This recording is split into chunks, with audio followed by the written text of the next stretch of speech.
Hello student, मैं सुंदरपाल ब्रॉड, botany lecturer, government college Nohar.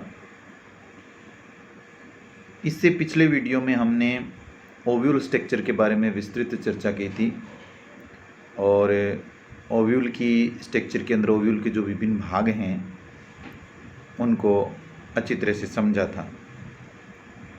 Ovule जो स्ट्रक्चर थी, ओव्यूल स्ट्रक्चर के अंदर हमने इंटेग्यूमेंट यानी कि अध्यावरण के बारे में भी चर्चा की थी, इनर और आउटर अध्यावरण के बारे में, यानी कि inner integument and outer integument के बारे में। आज का जो वीडियो है ना, वो मुख्यतः ओव्यूल के इंटेग्यूमेंट पर ही है, यानी कि ओव्यूल जो हैं उसके अंदर जो अध्यावरण पाया जाता है ना, इस पर ही डिपेंड है। अब देखिए, जो ओव्यूल हैं यानी बीजांड के अंदर विशेष प्रकार के अध्यावरण पाए जाते हैं। बीजांड जो हैं उसमें विशेष प्रकार के अध्यावरण पाए जाते हैं और इन अध्यावरणों से रिलेटेड जो हैं क्वेश्चन एग्ज़ाम में ज़रूर पूछे जाते हैं, चाहे वो आपके यूनिवर्सिटी लेवल का एग्ज़ाम हो और चाहे कंपटीशन एग्ज़ाम हो। तो आप 5-6 विशेष प्रकार के जो अध्यावरण हैं बीजांड के, उसके बारे में आज मैं आपको समझाऊंगा।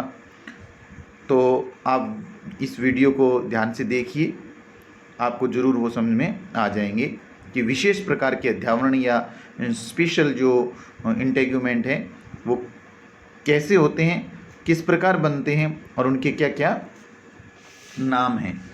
तो इसी कड़ी में जो हैं आपके सामने जो है स्क्रीन पे, वो विशेष अध्यावरणों में ए पे हैं एरिल, बी पे हैं एरिल लोड, सी पे हैं सार्कोटेस्टा और 4 नंबर पे जो हैं ओपेरिकुलम, 5 नंबर पे हैं कैरेंकल और 6ठे नंबर पे हैं कोमा। अब देखिए एरिल क्या होता है। सबसे पहला एरिल, आपकी स्क्रीन पे जो डायग्राम दिखाई दे रहा है वो एक एरिल जो है उसका है, विशेष अध्यावरण का एक प्रकार होता है एरिल। इसमें क्या होता है, ये एक प्रकार से विशेष प्रकार का जो बीजांड जो है उस बीजांड के अंदर थर्ड अध्यावरण होता है। कौन सा अध्यावरण है? थर्ड अध्यावरण है ना, वो ही निर्माण करता है एरिल का। तो हम ये कह सकते हैं कि ये एक प्रकार से एक बीजांड का थर्ड इंटेग्यूमेंट होता है और इसका जो निर्माण है ना वो ओव्यूल के फ्यूनिकुलस के आधार भाग से होता है। आप अपनी स्क्रीन पे देखिए कि एरिल का निर्माण जो हुआ है वो फ्यूनिकुलस से हुआ है और ये एरिल जो हैं इसको हम थर्ड इंटेग्यूमेंट ही कहते हैं। जैसे फर्स्ट, सेकंड और थर्ड, देखो ऐसे इस प्रकार की कंडीशन बन जाती है तो उसको हम क्या बोलते हैं? एरिल बोलते हैं। तो एरिल जो होता है ना वो किस में पाया जाता है? प्याजी जो होती है एस्फोडिलस, उसके अंदर एरिल प्रकार का अध्यावरण पाया जाता है। दूसरा, ये जो आपकी स्क्रीन पे है इसे कहते हैं एरिल लोड। एरिल लोड जो होता है ना, ये एक आभासी एरिल है।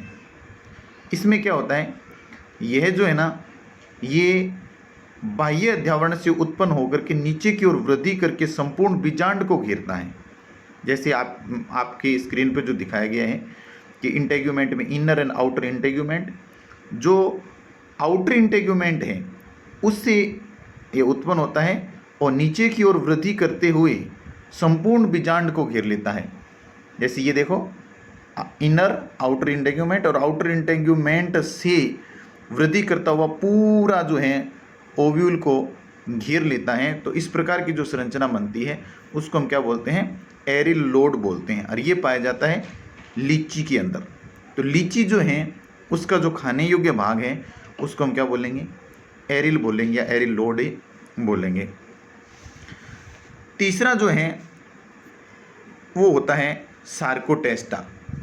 सार्कोटेस्टा होता है ना, यह भी आउटर इंटेग्यूमेंट जब फूल करके थोड़ा मोटा हो जाता है या गुद्देदार हो जाता है तो इसे हम कहते हैं सार्कोटेस्टा। जैसे इनर इंटेग्यूमेंट और आउटर इंटेग्यूमेंट। आउटर इंटेग्यूमेंट क्या हो गया, थोड़ा सा फूल करके और आकार में बड़ा हो गया और गुद्देदार संरचना का निर्माण कर लेता है। इसे हम क्या बोलते हैं, सार्कोटेस्टा बोलते हैं। और सार्कोटेस्टा जो पाया जाता है वो मैग्नोलिया जो प्लांट है, मैग्नोलिएसी कुल का, उसके अंदर ये जो है पाया जाता है। तीसरी जो विशेष प्रकार का जो अध्यावरण है उसको बोलते हैं हमें ओपेरकुलम।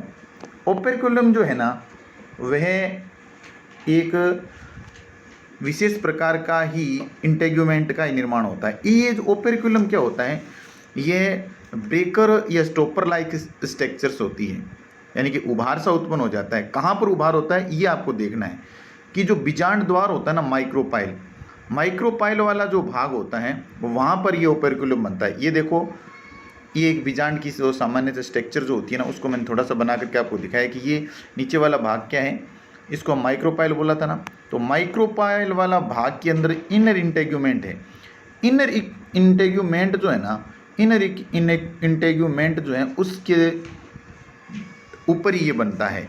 तो हम ये कह सकते हैं कि जो ओपेरकुलम जो है वो ब्रेकर या स्टॉपर नुमा संरचना होती है जो बीजांड द्वार पर बनती है, और इसका जो निर्माण है वो आंतरिक अध्यावरण की शीर्ष कोशिका के लंबाई में वृद्धि से होता है। इसका निर्माण है आंतरिक अध्यावरण की शीर्ष कोशिका जो होती है, top cell of inner integument, उसकी जो होती है लंबाई में जब वृद्धि होती है तो किसका निर्माण कर लेती है, ओपेरकुलम का निर्माण कर लेती है। और इस प्रकार का जो विशेष प्रकार का जो इंटेग्यूमेंट है वो किस में पाया जाता है, लेमना में पाया जाता है, जो कि एक एंजियोस्पर्म है, सबसे छोटा एंजियोस्पर्म लेमना। और एक जो और प्रकार है उसको बोलते हैं हम कैरेंकल। कैरेंकल जो है वो चौथा प्रकार है इसका। इसके अंदर पांचवा प्रकार है जो कैरेंकल जो होता है ना, इसमें यह संरचना भी बनती माइक्रोपाइल वाले भाग में ही बनती है, और यह एक पिन लाइक या हम बोल सकते हैं कि घुंडी जैसी संरचनाएं हैं, और इसका निर्माण है आउटर इंटेग्यूमेंट्स पर होता है। पीछे वाला जो हमने पढ़ा था ओपेरकुलम वो होता है इनर इंटेग्यूमेंट, जो होता है आंतरिक अध्यावरण की शीर्ष कोशिका से निर्माण होता है। और इसका निर्माण कहाँ होता है, जो आउटर इंटेग्यूमेंट है, इनके बाहरी अध्यावरण, ये देखिए आप, बाहरी अध्यावरण जो है, बाहरी अध्यावरण की शीर्ष कोशिका जो होती है उसके द्वारा इसका निर्माण होता है। इसको बोलेंगे कैरेंकल। क्या बोलेंगे, कैरेंकल। तो कैरेंकल तो बाह्य अध्यावरण की शीर्ष कोशिका की लंबाई में वृद्धि से बनता है, और ओपेरकुलम जो है वो आंतरिक अध्यावरण की शीर्ष कोशिका की लंबाई के कारण बनता है। कैरेंकल जो है ये किस में पाया जाता है, ये रिसिनस यानी कि जो अरंड जिसको हम बोलते हैं उसमें यह पाया जाता है। ये कैरेंकल जो होता है ना, इसका एक विशेष महत्व है। ये जो थोड़ा सा आर्द्रताग्राही होता है, तो आर्द्रताग्राही होने के कारण क्या होता है, ये जल अवशोषण करता है और बीजों के अंकुरण में सहायता करता है। और इसका निर्माण जो होता है कैरेंकल का, ये शर्करा युक्त पदार्थों से होता है। इसीलिए इन बीजों का जो प्रकीर्णन है ना वो चिंटियों द्वारा होता है। इस प्रकार जिन बीजों का प्रकीर्णन चिंटियों द्वारा होता है उसको हम माइरमेकोफिली कहते हैं। तो ये कैरेंकल थोड़ा सा इंपॉर्टेंट है। उसके बाद नेक्स्ट आता है कोमा। कोमा कुछ पादपों की जो बीज जो होते हैं ना, बीज की जो आउटर सरफेस होती है, उस आउटर सरफेस के ऊपर यूनिसेलुलर्स फिलामेंट्स से निकलते हैं, यानी कि हम कह सकते हैं एक कोश के तंतुओं का निर्माण होता है। और इनका निर्माण किससे होता है, इनका निर्माण होता है आउटर इंटेग्यूमेंट की आउटर सरफेस की आउटर सेल से, आउटर इंटेग्यूमेंट की आउटर सरफेस की आउटर सेल से होता है। और ऐसे बीजों को हम क्या कहते हैं, कोमा के बीज कहते हैं। जैसे आप इस प्रकार की स्ट्रक्चर देखे होंगे, बीजों के ऊपर जो है ना इस प्रकार तंतु से बने होते हैं। जैसे अपने देखते हैं इसमें आँख में कैलोट्रोपिस है ना, कैलोट्रोपिस प्रोसेरा, उसमें आँख में भी देखते हैं, और जो कपास है गोसिपियम में उसमें भी देखते हैं। तो यानी कि आँख कैलोट्रोपिस प्रोसेरा में और गोसिपियम जो होता है उसके अंदर ये चीज़ें पाई जाती हैं। तो आज हमने जिस पे चर्चा की वो क्या था, जो बीजांड जो हैं, ओव्यूल जो हैं, उसकी जो स्ट्रक्चर है उसके अंदर इंटेग्यूमेंट आता है। इंटेग्यूमेंट विशेष प्रकार के होते हैं। तो विशेष प्रकार के इंटेग्यूमेंट जो होते हैं ना, विशेष प्रकार की संरचनाओं का निर्माण करते हैं, जिनको अलग अलग नाम दिया गया। एरिल हैं, एरिल लोड हैं, सार्कोटेस्टा हैं, ओपेरिकुलम हैं, केरेंकल हैं और कोमा हैं। तो ये जो होते हैं ना, ये इंटेग्यूमेंट के अंदर विशेष प्रकार की कोशिकाओं की वृद्धि या विशेष प्रकार की संरचनाओं का निर्माण करके ये विशेष प्रकार के इंटेग्यूमेंट का निर्माण करते हैं। इस वीडियो को आप जरूर देखिए और जो ये अध्यावरण जो है, इसकी विशेष अध्यावरण के जो प्रकार हैं उसको अच्छे तरह से पढ़िए, ये इंपॉर्टेंट हैं। Thank you student.